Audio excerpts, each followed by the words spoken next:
చూడండి, నిన్ను ఆశీర్వదించు వారిని నేను ఆశీర్వదించదును. గొప్ప మాట అబ్రహాముతో ప్రభు చెప్తున్నారు అంటారా? మీరు కూడా గొప్ప మాట ప్రభు అబ్రహాముతో చెప్తున్నారు అనండి. రైట్. తర్వాత నువ్వు ఇంటికి వెళ్ళిన తర్వాత మాటలో ధ్యానం చేయి, చాలా గొప్పగా ఉంది. స్తోత్రం. సామాన్యమైన మాట అయితే ఆ మాట కాదు. నిన్ను ఆశీర్వదించు వారిని నేను ఆశీర్వదిస్తాను, నిన్ను దూషించు వారిని నేను. ఎంత గొప్ప ఆధిక్యత ఒక విశ్వాసికి దేవుడు ఇస్తున్నారు అని అంటే, అందుకని విశ్వాస జీవితం అంటే సామాన్యమైనది కాదు. నిన్ను నీ తల్లి, నీ తండ్రి, నీ భర్త, నీ భార్య, నీ బిడ్డలో నీ గురించి చెప్పేదానికంటే వాక్యము నీకు ఇచ్చే ప్రాధాన్యత విశేషమైనది. ఆ విశేషమైనదని నువ్వు గుర్తించాలి అంటే మొట్టమొదటి నువ్వు ఏం చేయాలో తెలుసా? యేసుక్రీస్తు ప్రభువు వారికి అంటుకట్టబడిన వ్యక్తిగా మందిరములో భక్తి చేయడానికి ఇష్టపడాలి. ఈ లోకంలో ప్రత్యేకమైన వ్యక్తిగానే, నీ భర్త విషయంలో కానీ, నీ బిడ్డల విషయంలో కానీ, నీకు కలిగినటువంటి స్థిర చరాస్తుల విషయంలో కానీ యేసు ప్రభువుకి ఇచ్చే ప్రాధాన్యత మరి దేనికి? ఎవరి దానివిగా ఉండడమే ప్రత్యేకముగా జీవించడం. స్తోత్రము. హల్లెలూయా. నిన్ను దీవించు వారిని నేను దీవిస్తాను అని దేవుడు చెబుతూ ఉన్నాడు. ఈరోజు అబ్రహాముకి ఇచ్చిన వాగ్దానమే ప్రభు నీకు నాకు ఇవ్వాలి, నాకు నీకు ఇవ్వాలి అని చెప్పారంటే, నేను నీవు యేసుక్రీస్తు ప్రభువు యొక్క పరిముఖులుగా మనము ఈ వాక్యాన్ని ధ్యానం చేయాలి. యేసుక్రీస్తునందు దేవుడు ఆయన చేసిన వాగ్దానములను నెరవేర్చే దేవుడిగా ప్రత్యక్షమయ్యే వారై ఉన్నారు. కాబట్టి యేసుక్రీస్తు ప్రభుల వారి యొక్క ముఖాంతరముల నుంచి మనం ఈ వాక్యాలను ధ్యానం చేసే మనమైతే వాక్యం చెబుతుంది, ఆయన బిడ్డలకు దేవుడు ప్రత్యేకతను ఇచ్చేవారు. ఆయన బిడ్డలకు దేవుడు ప్రత్యేకతను ఇచ్చేవారు. ఏంటి ఈ ప్రత్యేకత అని అంటే, నిన్ను ఎవరైనా దీనిస్తే నేను వారిని. ఇప్పుడు మీరు ఒక మాట అనుకుంటారేమో, నన్ను దీవిస్తే నీవు వారిని వెళ్ళిపోయి దీవించడం ఏంటినైనా అని అంటావేమో. అలా అనకూడదు. దేవునికి స్తోత్రం. దేవుడు అంటున్నారు, నిన్ను దీవించు వారిని నేను దీవిస్తాను అని అంటే ఆ మాటకు అర్థం, నిన్ను చూసి ఏ మనుషుడైనా కానీ నీవు బాగుండు, నిన్ను చూసి ఏ మనుషుడైనా కానీ నీవు దీవెనకరమైన వ్యక్తిగా ఉండాలి అని, నిన్ను చూసి ఏ వ్యక్తి అయినా కానీ నిన్ను దేవుడు దీవించుగాక అని చెప్పి అనేటటువంటి వ్యక్తిగా నీవు ఉన్నప్పుడు, నిన్ను ఎవరైతే ఆ మాట పలుకుతారో అటు వారి వద్దకు నా యొక్క కనుదృష్టి వెళుతుంది అని యేసుక్రీస్తు ప్రభువు వారు చెప్పే దేవుడిగా ఉంటాడు. దేవునికి స్తోత్రం. ఈ దేవుడు ఎలా ఉంటాడు అండి? ఈ దేవుడు ఎలా ఉంటాడు అని చెప్పారంటే, నిన్ను దీవించు వారిని దీవించగలవు. మనల్ని ప్రజలు ఎప్పుడు దీవిస్తారు? మనల్ని ప్రజలు ఎప్పుడు దీవిస్తారు? ప్రభు మార్గంలో నడుచుకునేటప్పుడు మన మనస్సును విశాలం చేసి దాన్ని లోకానికి అప్పగించి లోకంలో ఏమున్నాయో అని పరిశోధన చేస్తే దీవెన రాదండి. స్తోత్రం చెప్పండి. కాబట్టి కాపరి నడిపించే మార్గంలో సంఘం నడుచుకున్నప్పుడు కాపరి సంఘానికి మంచి కాపరిగా ఉంటాడు. అలాగే మనము కూడా దైవజనుడి యొక్క ఉపదేశాన్ని శ్రద్ధగా ధ్యానం చేస్తూ దేవదేవునికి నీ హృదయాన్ని అంకితం చేసుకునేటప్పుడు ప్రభు నీ స్థితిగతులన్నింటినీ మార్చివేస్తాడు. నీ యొక్క పరిస్థితుల మీద నీ నాయకత్వానికి దేవుడు ఏం చేస్తాడంటే నూతనత్వం ఇస్తాడు. కొంతమంది మాస్టర్లకి నూతనంగా ట్రైనింగ్ ఇస్తారు. ఇచ్చినప్పుడు వాళ్ళు పాటలు ఇంకా బాగా చెప్తారు. అలాగే మనకు కూడా ప్రభు ట్రైనింగ్ ఇవ్వాలి. సేవకుడులైన నాకు, విశ్వాసులైన నీకు ట్రైనింగ్ ఇస్తాడు దేవుడు. ఆ ట్రైనింగ్ అంటే ఏంటంటే కొత్త పాటలు నేర్పిస్తాడు, కొత్త సంగతులు తెలియజేస్తాడు, కొత్త ఆత్మీయ జీవితం ఇస్తాడు. ఏం చేస్తాడమ్మా? కొత్త ఆత్మీయ జీవితం ఇస్తాడు. కొత్త ఆత్మీయ జీవితం ఇస్తే ఏం చేస్తావంటే, నీ కుటుంబ పరిపాలన ఉండే, నాయకత్వం ఉండే దాన్ని నువ్వు ఇంకా మెరుగుగా చేయగలుగుతావు. ఇంకా మెరుగుగా నీ ఇంటికి వచ్చిన ఆసక్తి నన్ను భక్షిస్తా ఉంది అని భక్తుడు అనడానికి కారణం ఏంటంటే, ఆయన కూడా చాలా మార్గాల నుంచి నడిచేది అన్ని అనుభవాలను చూసి అన్నింటికంటే ఉత్తమమైన దైవ సన్నిధి అని గుర్తించి ఆ సన్నిధికి ప్రాముఖ్యత ఇవ్వడానికి నేను ఏమేం చేస్తే బాగుండు అని చేసిన ఆలోచన అన్నిటి నుండి పుట్టుకొచ్చిన మాట నీ ఇంటికి వచ్చిన ఆసక్తి నన్ను భక్షిస్తూ ఉన్నది. స్తోత్రం. నీ కుటుంబం కంటే, నీవు కలిగి ఉన్న పరిస్థితుల కంటే దేవుని సన్నిధికున్న విలువలను గుర్తిస్తే దేవుడి ఇచ్చే ట్రైనింగ్ లో నువ్వు నూతనపరచబడతావు. స్తోత్రం. నూతనపరచబడతావు. కనుక నూతనత్వాన్ని పొందుకోవడానికి ప్రయత్నం చేయాలి. మనము చాలా మంది ఏమండి చేస్తే తెలిసిద్దండి మీకైనా. మీరు ఏందో పాస్టర్ గారండి చక్కగా వేళకు వచ్చి మందిరంలో కూర్చుంటారు, మీకు ఏం తెలిసిద్దండి? మేము మా కుటుంబాల్లో మేము పడే పరిస్థితులు మాకే తెలుసు. ఎన్ని వందలై తల్లి దేవుని సన్నిధిని ప్రేమించి దానిని స్తుతించడానికి మొదట దేవుడు మీకు నూతనమైన జ్ఞానమునిచ్చునుగాక. స్తోత్రం. హల్లెలూయా. నీ దానికి యేసు దేవుడిని తీసుకురాకు, యేసు దేవుని దానికి నీవుగా నీవు దేవుని శిష్యగణంలో ఒకరిగా ఉండగలుగుతావు. దేవునికి స్తోత్రం. వాక్యం ఏమని చెబుతున్నది అంటే నేను దీవించు వారిని నేను దీవిస్తా. కాబట్టి ఆ దీవించేటటువంటి స్థితి మనం కలిగి ఉండడానికి మొదట మనం ఏం చేయాలి అంటే బాలుడు సమయంలో ఇంకనూ దేవుని సన్నిధిలో ఎదుగుచుండెను. ఏం చేస్తున్నాడు? సమయాలు దేవుని సన్నిధిలో ఎదుగుతూ ఉంటే సమయం ఏం చేస్తున్నాడు అని అంటే, నేను అన్నమాట మీకు చాలా వివరంగా చెప్తే కానీ ఆ మాటని మరలా నాతో కూడా వచ్చేటట్లు లేదు. దేవునికి స్తోత్రం. నీ ఉండు దిగిలికి దేవుడిని తీసుకురావడం అని అంటే అర్థం ఏంటంటే, దేవుని మందిర క్రమాలు కానీ సన్నిధి క్రమాలు కానీ పాస్టర్ గారు ఏం చేయాలంటే అర్థం చేసుకోవాలి అట. ఏం అర్థం చేసుకోవాలి? స్తోత్రం. అలా కాదమ్మా, దేవుడినే నువ్వు అర్థం చేసుకోవాలి కానీ నన్ను దేవుడు అర్థం చేసుకోవాలి అని అనుకోకూడదు. స్తోత్రం. యేసు దేవుడిని నేను ఆయన సన్నిధికి త్వరగా వచ్చి మరియు ఆయన ఎదురు కూర్చుండడానికి ఆయన యొక్క చురుకుదనం నాకు రావాలంటే నాలో ఏమేం మార్పులు కలగాలి అని చూసుకోవాలి. కానీ ప్రభువా ఎంతో పని ఉంది అని మార్తమ్మలాగా యేసు ప్రభుకి కబుర్లు చెప్పడానికి నువ్వు ఆ దారిని దయచేసి వెళ్ళవద్దు. దేవునికి స్తోత్రం. హల్లెలూయా. నా ప్రియ సహోదరులారా, దేవుని మాటలను ధ్యానం చేస్తూ ఉన్నాం. బాలుడు సమూయేలు దేవుని మందిరంలో పెంచబడుతూ ఉంటే సమూయేలు వచ్చి ఒక బంగారు వాక్యం ఈ విధంగా చెప్తూ ఉంది. ఏంటది? సమూయేలు మనుషుల దయ్యందును దేవుని దయ్యందును వర్ధిల్లు చెందును. స్తోత్రము. హల్లెలూయా. మనుషుల దయ సమూయేలు మీద ఉంది, దేవుని దయ సమూయేలు మీద ఉంది. ఎందుకు ఇరువురి దయను ఒక భక్తుడు సంపాదించుకుంటూ వస్తాడు అని చెప్పారంటే దానికి ప్రధానమైన కారణం అతడు మందిరంలో పెరుగుతున్నాడు. స్తోత్రము చెప్పండి. అతడు మందిరంలో పెరుగుతున్నాడు. మందిరంలో ఎవరైతే పెరుగుతారో వారికి ఒక కృప ఉంటుందండి. వారి మీద మనుషులందరూ దయ చూపిస్తారు. దయ చూపించేవారు ఎవరో తెలుసా? భక్తులే. దయ చూపించేవారు ఎవరో తెలుసా? దేవుని మందిరంలో అభిషేకించబడిన వారే. దయ చూపించేవారు ఎవరో తెలుసా? దేవుని మందిరం యొక్క అనుభవములు ఎరిగిన వారే. దేవునికి స్తోత్రం. మనుషుల దయ సమూయేలు సంపాదించుకుంటూ దేవుడి దయ సమూయేలు మీదకు దిగి వస్తా ఉంది. ఈ రోజు మందిరములో పెరిగే అనుభవము కలిగి ఉందురుగాక. స్తోత్రం. నీవు మందిరములో పెరగడానికి ఇష్టపడితే దేవునికి స్తోత్రం, నీవు సమూయేలు వలె మార్చబడిపోతావు వస్తావు. నీవు అనొచ్చు, లోకములో నాకు చాలా అనుభవం ఉందయ్యా, లేకపోతే నాకు ఎటువంటి జ్ఞానము లేదయ్యా, లేకపోతే నాకు ఏంటో అసలు ఏమీ తెలియదు లేదయ్యా అని అనవచ్చు. కానీ యేసు ప్రభువు అంటారు, నీకు జ్ఞానం కావాలంటే నేను ఇస్తా, నీకు తెలివి కావాలంటే నేను ఇస్తా. భక్తికి సంబంధించినటువంటి ఉన్నతమైన అనుభవాలు కావాలని కోరుకుంటున్నావు కానీ ఇంకా పొందుకోవడం లేదు. నేను పొందుకునేటట్లు చేస్తా. సన్నిధిలో నిలిచిపోతూ నన్ను నింపు అని అడుగు, దేవుడు నిన్ను నింపేస్తా ఉంటాడు. నీ అనుభవాలు నాకు కావాలని అడుగుతున్నావు కానీ ఆయన ఇచ్చేటప్పుడు నువ్వు పుచ్చుకుంటున్నావా? దయచేసి ఆలోచించు. పుచ్చుకుంటున్నావా? దేవునికి స్తోత్రం. నన్ను నింపేయాలని అంటున్నావు కానీ నింపే దేవుడిని నువ్వు చూడగలుగుతూ ఉన్నావా? నింపే యేసు ప్రభు యొక్క వాక్కులను నువ్వు వినగలుగుతూ ఉన్నావా? నిన్ను క్రీస్తు ప్రభు వారి భక్తిమత్వం చేత నింపే దగ్గర నువ్వు ఎలా ఆలోచిస్తున్నావు? సేవకుడిని ఎలా చూస్తున్నావు? ఇతడు నాలాంటి వాడే కదా, నా కళ్ళ ముందు పెరిగిన వాడే కదా, నేను చూస్తూ ఉంటే ఇతడు ఏం వాక్యం చదువుతాడో నాకు తెలుసు, నేను వింటూ ఉంటే ఇతడు ఏం ప్రార్థన చేస్తాడో నాకు తెలుసు అన్ని అనుకుంటూ ఉంటే నింపే దేవుడిని నువ్వు చూడలేకపోతున్నావు సహోదరి. నింపే దేవుడిని నువ్వు చూడలేకపోతున్నావు సహోదరుడా. దేవునికి స్తోత్రం. హల్లెలూయా.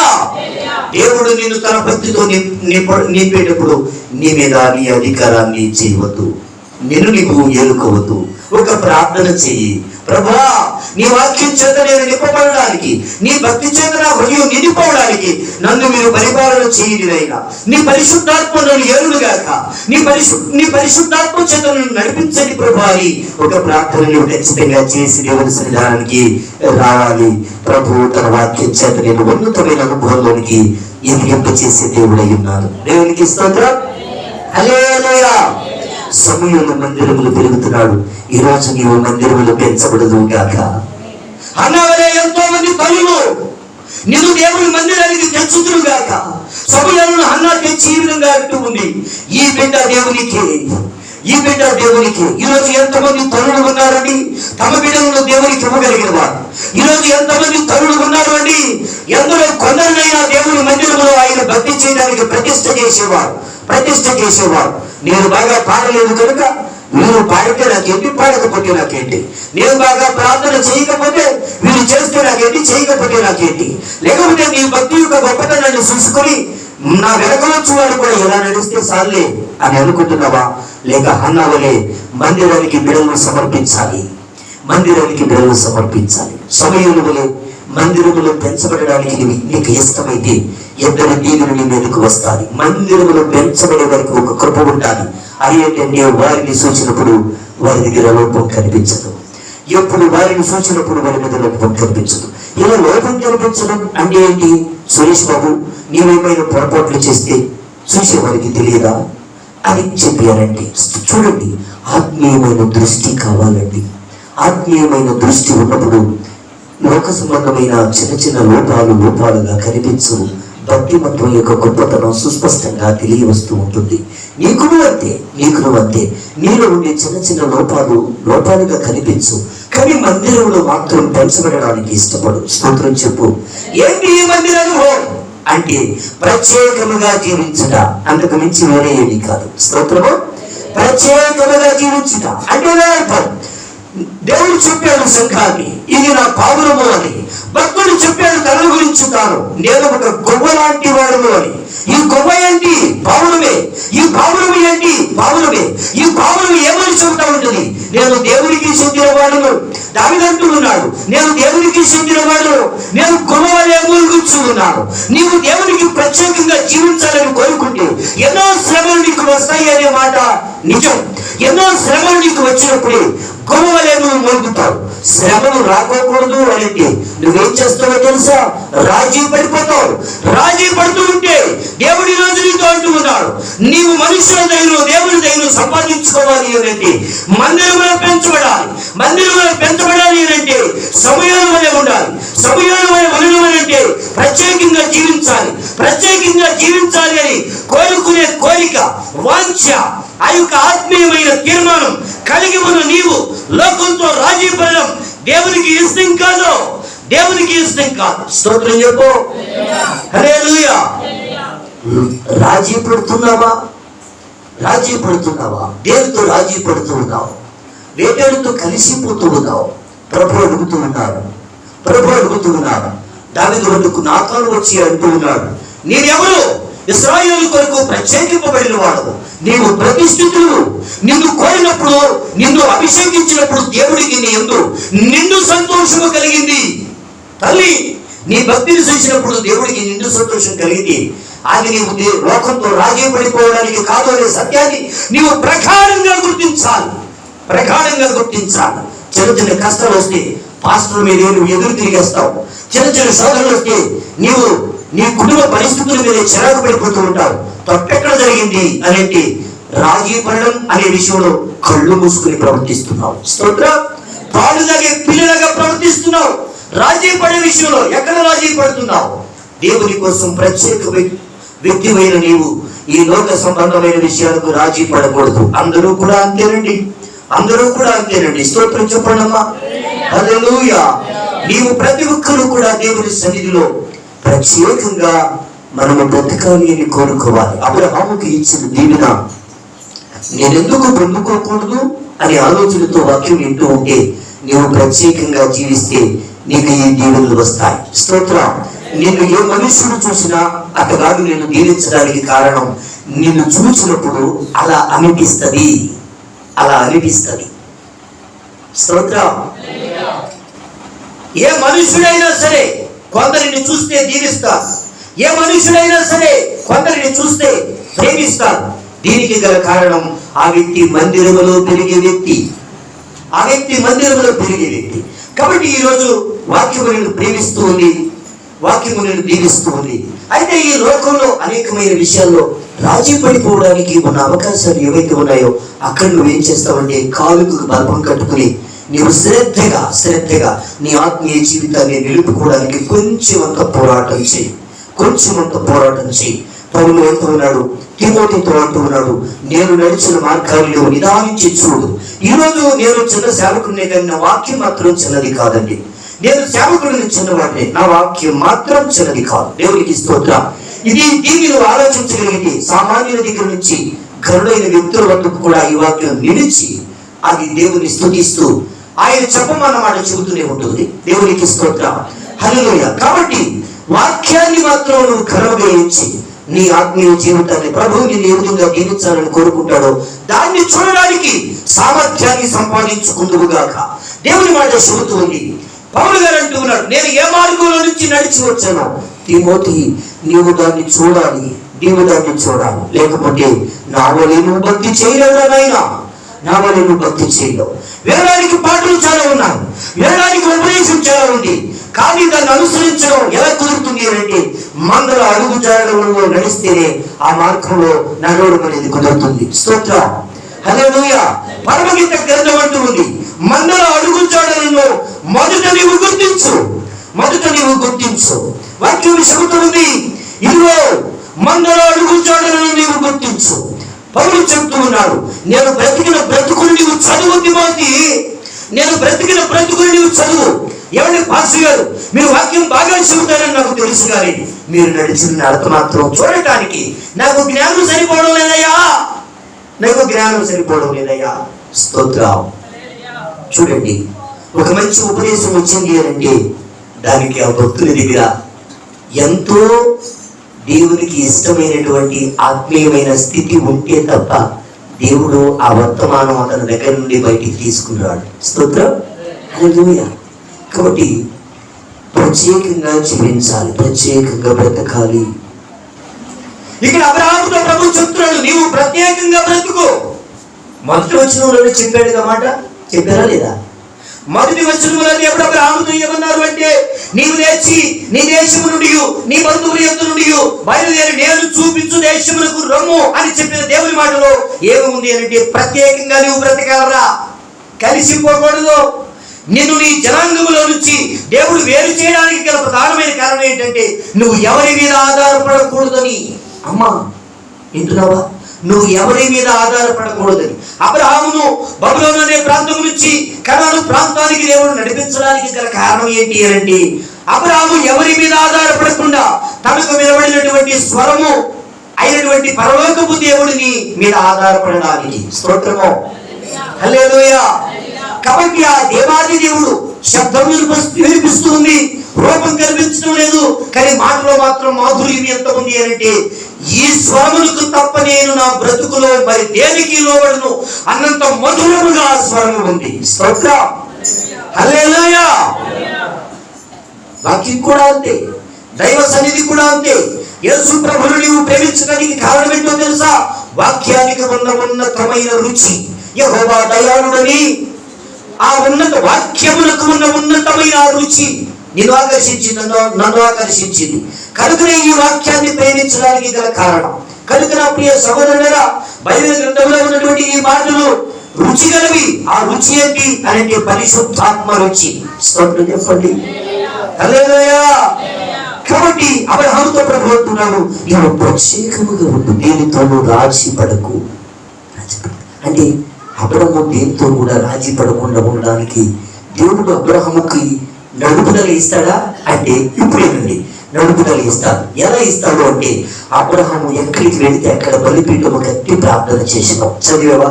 12వ అధ్యాయం నుంచి 25వ అధ్యాయం వరకు నువ్వు ఖచ్చితంగా చదివి అబ్రహాము జీవిత చరిత్ర నీకు బాగుగా తెలిసింది అయిపోవాలి.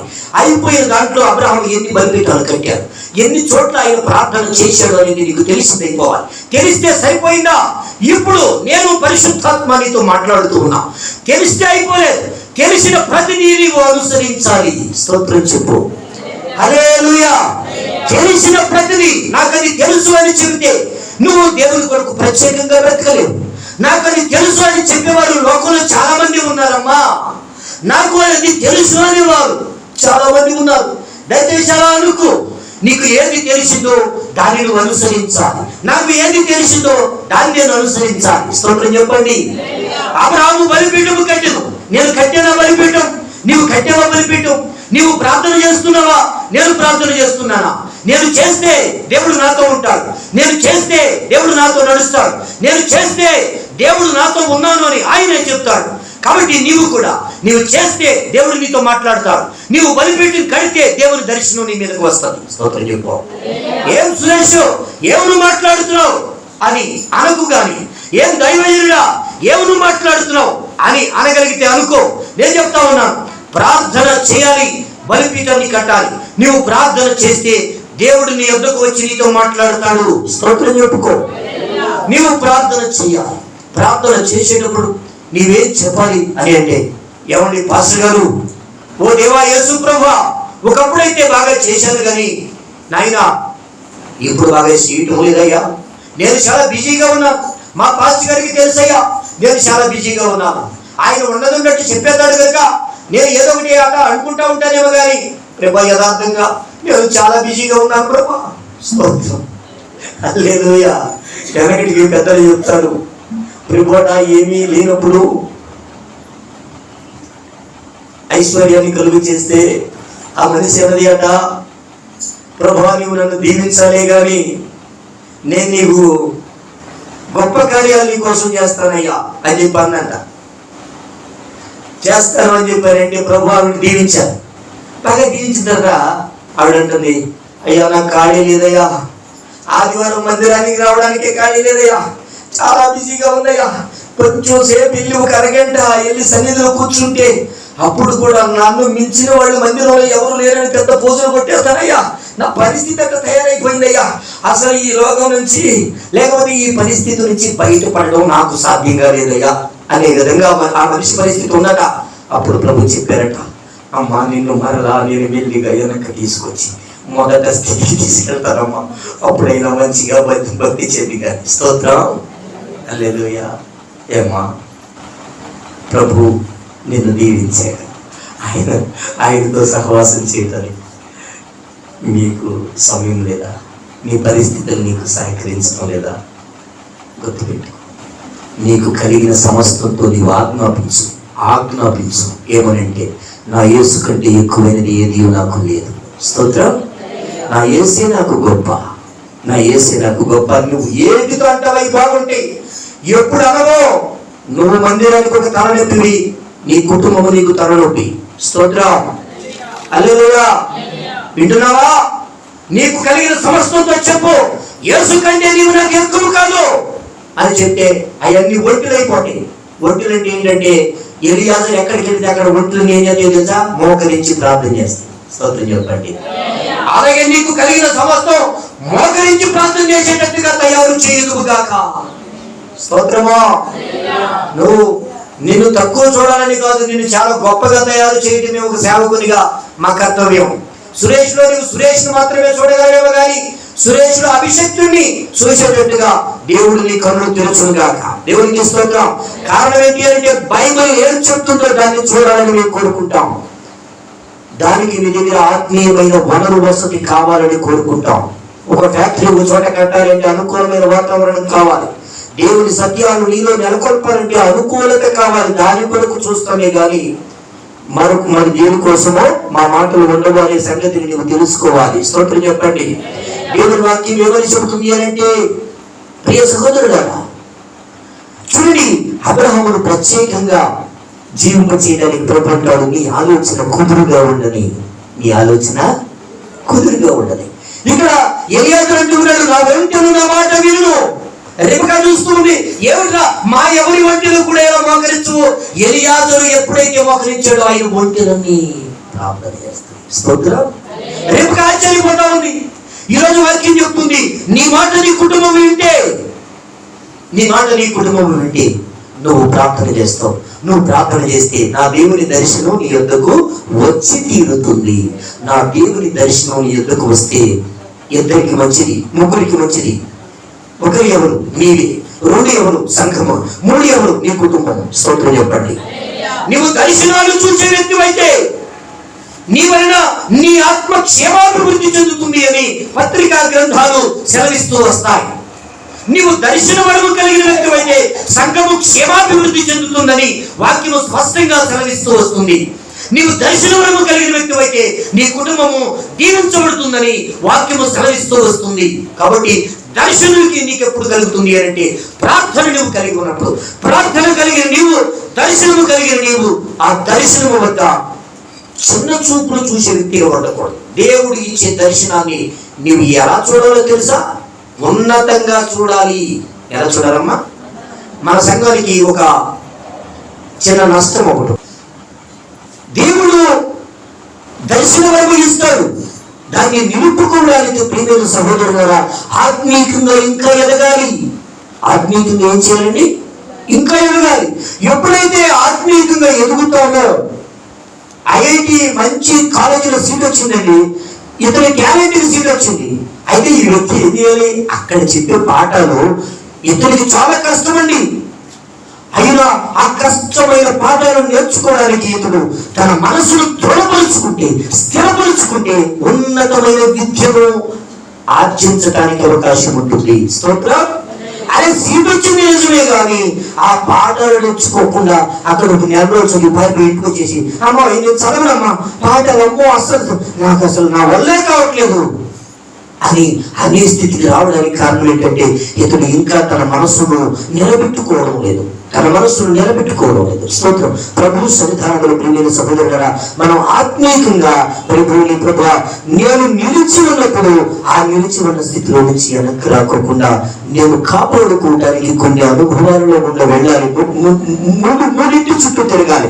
ఒకటి ప్రార్థన అనే గోపురం చుట్టూ తిరగాలి, రెండు వాక్యం అనే గోపురం చుట్టూ తిరగాలి, మూడు సేవకులు అనే గోపురం చుట్టూ తిరగాలి. ఈ ముగ్గురు చుట్టూ నీవు తిరిగితేనే నీవు దేవుడు ఇచ్చిన వరములో ఉన్నత స్థితికి చేరుతావు. స్తోత్రించు. హల్లెలూయా. కారణం ఏంటంటే ఈ మూడు నీకు సామర్థ్యాలు ఇస్తాయి, శక్తిని ఇస్తాయి. సేవకులతో విభేదించవా, నీకు అయిపోయింది కథ. ప్రార్థన చేయకోకుండా ఉన్నావా, సాతాను కూడా దాడి చేస్తాడు.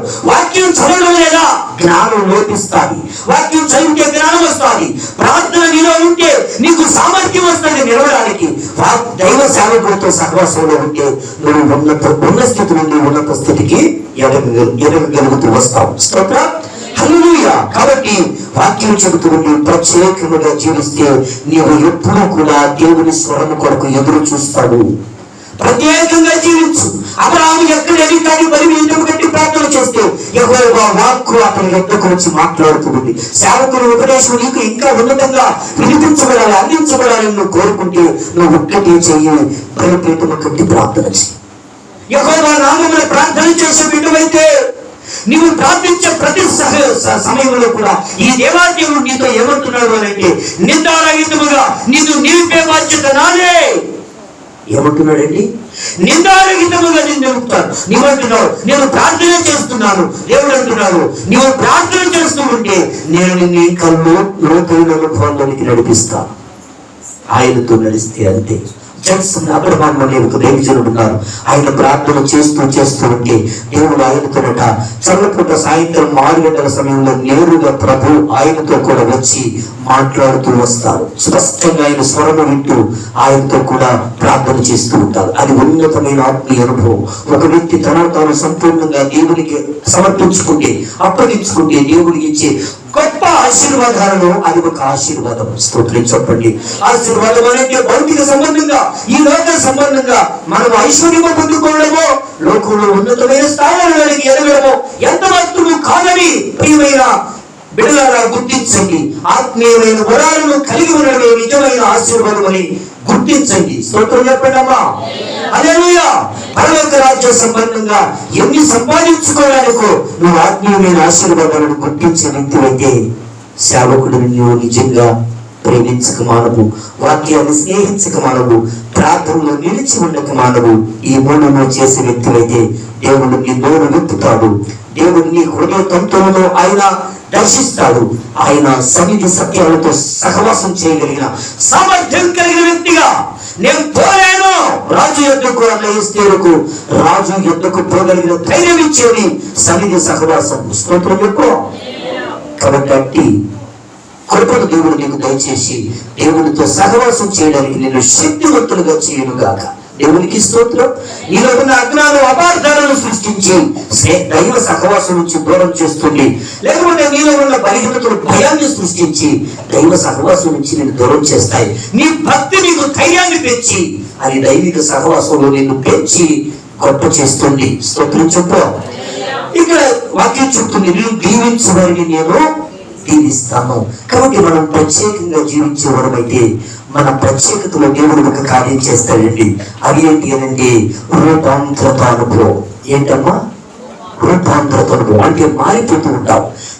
నీ స్వభావం అంతా మార్చబడుతూ ఉంటుంది. నీ వైఖరి అంతా మార్చబడిపోతూ ఉంటుంది. నీ నడక, నీ ప్రవర్తన, నీ ఆలోచన, నీ సహవాసం, నీ యొక్క సాహచర్యం, ఈ లోకంతో నీ మైత్రి, నీ యొక్క పరిపాలనలో నీ యొక్క నడవడిక అన్నీ కూడా మార్చబడిపోతాయి. ఈ మార్పు చెందిన జీవితాన్ని సన్నిధిలో నువ్వు కోరుకుని సంపాదించుకుని ఈ లోకంలో జీవించే వ్యక్తివైతే నీవు రూపాంతరత అనుభవానికి వస్తావు. యేసు ప్రభుతో కూడా పేతురు, యాకోబులు ప్రార్థన చేయడానికి వస్తారు. యేసు ఎప్పుడు రమ్మంటే అప్పుడే వస్తారు. యేసు ప్రభు ఎప్పుడు రమ్మంటే అప్పుడే వస్తారు. వెళ్తూ ఉంటే వీరి జీవితంలో ఏం జరిగిందో తెలుసా? రూపాంతరత అనుభవాన్ని చూడడానికి కృప పొందారు.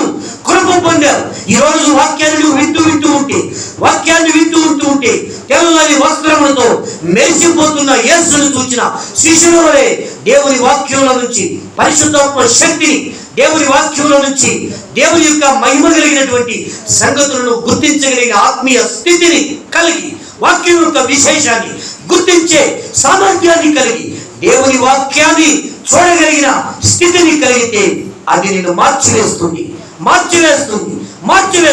స్తోత్ర. హల్లెలూయా. యాకోబు ఆ రోజు ఒక దర్శనం చూస్తూ యాకోబు కనులు తెరవబడ్డాయి. ఈ విధంగా అంటూ ఉన్నాడు, నేను దర్శనం చూశా, దేవుడితో కూడా మాట్లాడాను, దేవదూతలు కనిపించాయి. ఆ దేవదూతల పేర్లు ఏంటో తెలుసా? 2 సేనలు. వాటికి నేను పేరు పెట్టాను, మహానయీము. 2 సేనలు అవి. ఆ గొప్ప దేవదూతలను చూశాం. భూమికి ఆకాశములకు నిచ్చెన వేయబడడం చూశాం. దేవుడితో మాట్లాడేశాం. ఏమని మాట్లాడేది తెలుసా? ఈ మహా మొండోడండి. 2 విషయాల్లో మొండోడు. దేవుణ్ణి వదలడు, మనిషిని వదలడు.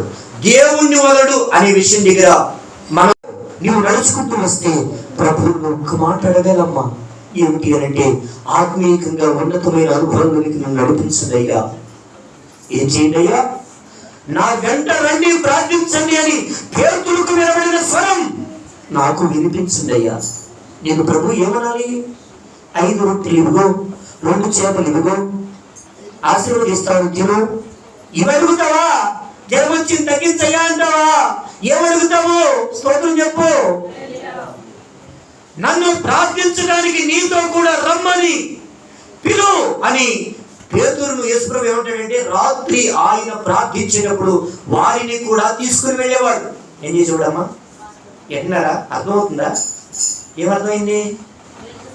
పేతురు, యాకోబు, యోహాను యేసు ప్రభుతో కూడా ప్రార్థించడానికి పర్వతం మీదకి వెళ్ళేవారు. నాకు ఇంటి దగ్గర పర్లేదు అనుకున్నావా? 12 దాకా కూడా నుండి మరలా నేను ప్రార్థన చేస్తాను అనుకున్నావా? ఏంటి పాస్టర్ గారు మరి ప్రభావం చేస్తున్నావు అని చెప్పి పేతురు అనలేదు. వింటున్నావా? నేను 12 దాకా ప్రార్థనలో ఉంటే నీకే కాదు, ఈ వాక్యం వింటున్న అందరికీ చెప్పుకుంటున్నాను, ఇంకొక గంట నువ్వు ఇంటికెళ్ళి ప్రార్థన చేయాలమ్మా అని అంటే కారాలు మిరియాలు నూరుతావేమో మీ పాస్టర్ గారి మీద నువ్వు. పేతురు, యేసు ప్రభు పేతురుతో అంటున్నాడు, నాతో కూడా వచ్చి ప్రార్థనలో కూర్చో. అలా నీకు చెప్పే దైవజనుడు, అలా నీకు చెప్పే దేవుని స్వరం కావాలని దేవుని సన్నిధిలో ప్రార్థన చేసే బిడ్డగా ఉండాలి. స్తోత్రమా. హల్లెలూయా. ఇవాళ గట్టిగా భక్తి చేయండి అమ్మా అని అంటే పాస్టర్ మీద రుబాబు చేసే వ్యక్తులు అయితే 7 నెలల పిల్లడుగా అది రాసేస్తాను. నేను ముండోని. స్తోత్రం. హల్లెలూయా. నేను మంచి చెప్పినప్పుడు నువ్వు శపథ తీసుకుంటే మాత్రం నేను నీకు ఎక్కడెక్కడ నేను కట్టేసేస్తా ఉంటా. మంచి చెప్పినప్పుడు మంచిగా తీసుకుంటే నువ్వు ఎలా గొప్పదవుతావో నీకే చూపిస్తా. స్తోత్రం. హల్లెలూయా. 7 నెలల పిల్లడు ఎన్ని అర్థం కావు. వాడు మంచి చెప్తే శపథ అనుకుంటాడు. స్తోత్రం. హల్లెలూయా. పౌలు అన్నాడు, మీరు అన్నముద్ర వలసిన వారై ఉండగా. నేనేమంటున్నానంటే నీ ఆత్మీయ జీవితాన్ని అభివృద్ధి పరచాలనుకున్న దేవుడిని నువ్వు చూడలేకపోతున్నావు, కానీ నువ్వు తినడానికి భోజనం బాగా బ్రతకడానికి ఆరోగ్యం మాత్రమే కోరుకుని దేవుని సన్నిధికి వస్తూ ఉంటే కల్వరి శిలువలో నీపై చూపిన దేవుని ప్రేమ నీతో మాట్లాడుతూ ఉంది. నువ్వు తిన్న ఆహారానికి, నువ్వు కలిగి ఉన్న ఆరోగ్యానికి రుణపడి ఉన్నావు. అప్పు చెల్లించడానికి ఈరోజు అడుగుకట్టు. నేను ఎందుకు ఈ మాటలు చెప్తున్నానంటే, మంచి కోరి ఆత్మీయంగా నిన్ను ఆశీర్వదించాలని దేవుడు కోరుకుని ఏ విధంగా సేవకుడిని నీతో కూడా నడిపించిన ఆత్మీయంగా కూడా ఆ మాటలు నువ్వు తీసుకోవాలి కదా. తీసుకుంటున్నావా లేదా?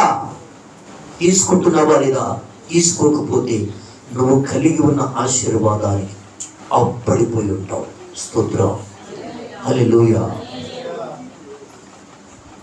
ఆరోగ్యంగా ఉండడానికి మాత్రమే, క్షేమంగా ఉండడానికి మాత్రమే, గొప్ప దేవుడైతే మమ్మల్ని మంచిగా ఎందుకు ఉంచడు అని మాత్రమే ఈ దేవుడికి వస్తూ ఉంటే నువ్వు ఏం అయిపోతావు.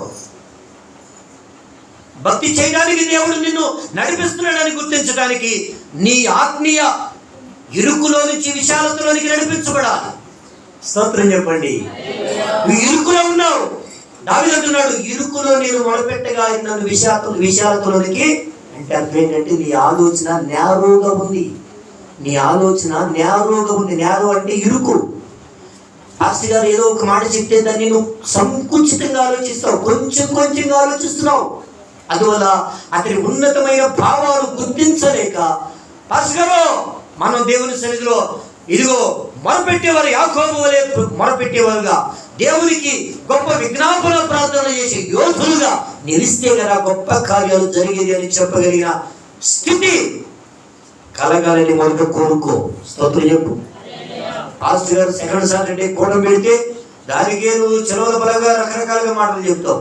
నీ ఆత్మీయ క్షేమాభివృద్ధిని కోరి పాస్టర్ గారు ఆశిస్తే నువ్వు దాన్ని మంచిగా ఆలోచించు. చెడుగా చూస్తే నీవు చాలా దెబ్బతింటావు. దేవునికి స్తోత్రం.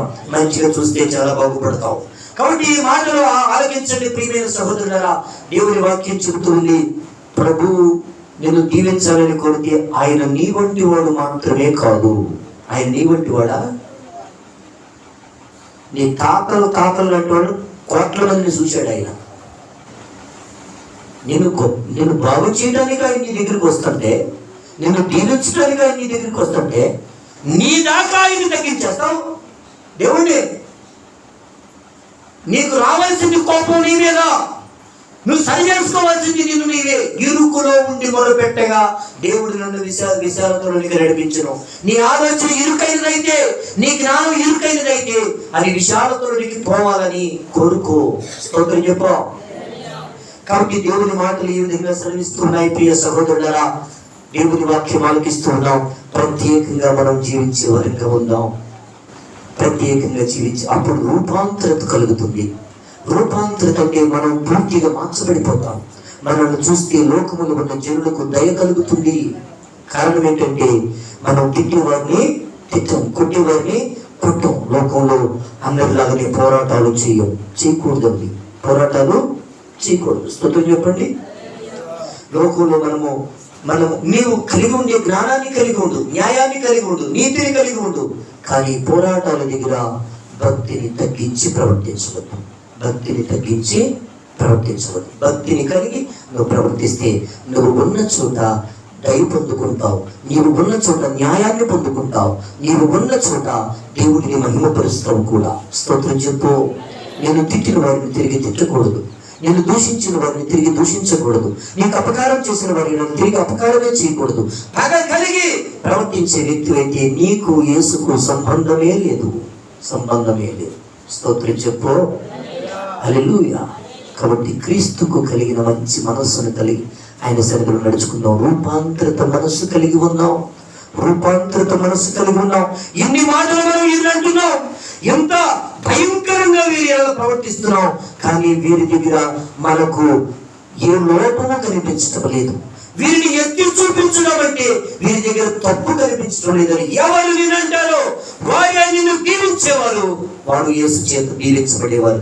అట్టి ఉన్నతమైన ఆత్మీయ అనుభవాలలో నడుస్తూ, ప్రభు మార్గంలో నడుస్తూ అనేకుల యొక్క ప్రభువుని మహిమపరిచి ఆయన నామాన్ని గొప్ప చేయడానికి క్రీస్తులకు కలిగిన సుగుణాన్ని కలిగి ఆయన మార్గంలో నడుచుకుందాం. సుగుణం కలిగి ఉండడానికి ఎంతో కష్టపడాలి. సద్భక్తితో బ్రతుకును ఉద్దేశించిన వారికి శ్రమ కలుగుతుంది. కనుక సద్భక్తితో బ్రతకడానికి ఉన్నతమైన తీర్మానాలు తీసుకో, నిర్ణయాలు తీసుకో. నువ్వు నలుగురితో కూడా కలిసి నీవు పరిపాలన చేసుకునేటప్పుడు, సమాజంలో బ్రతికేటప్పుడు ప్రత్యేకమైన వ్యక్తి అయిన బ్రతకాలి అని నిర్ణయం తీసుకుని నీ నోటి కలుగు పెట్టు, నీ ఆలోచనలు కలుగు పెట్టు, నీ ప్రార్థన జీవితం, నీ వాక్యం ధ్యానం ఏదైతే ఉందో వాటిని గెలిపించడానికి నీవు ఇష్టపడితే దీవించే దేవుడు నీవు రూపాంతరత కలుగు చేసి భక్తునిగా నిన్ను చేసి వాక్యపు దీనులతో దీవిస్తారు. అట్టి కృప యేసు ప్రభు ఈ మధ్యాహ్నం నాకు మీకు సమృద్ధిగా అనుగ్రహించును గాక. ఆమేన్. ప్రార్థన.